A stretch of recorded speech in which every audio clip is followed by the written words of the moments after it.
Okay, so makeup stains. What we're going to be doing is I'm using the little mini spotting wand, and basically I'm going to use regular, well, this is really, I find this is the best spotter out there. But I'm just going to completely saturate it. And then I'm going to steam off what's loose and then start working on the rest. So let's steam this off.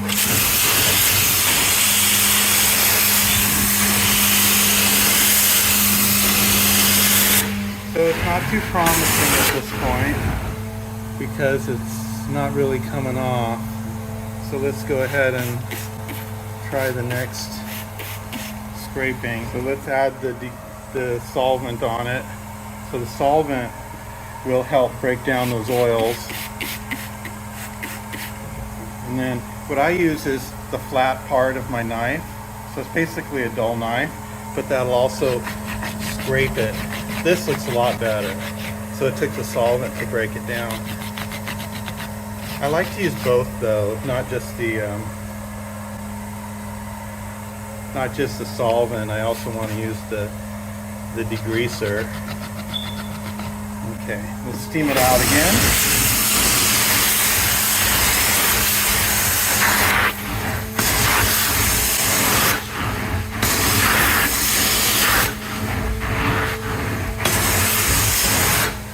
Alright, so it's pretty much gone. I see a little bit left. Probably a little discoloration there.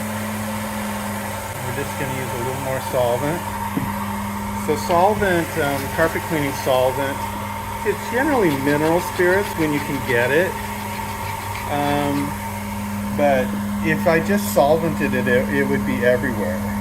So it has to be rinsed as well, because you'll just dissolve it, but then you'll end up having to, it'll just spread it around. So you really have to do it at the time of cleaning. Okay? So this has been John Hilbrands with Hilbrands Carpet Care. I hope this helps you understand how you remove those makeup spots. Thanks again.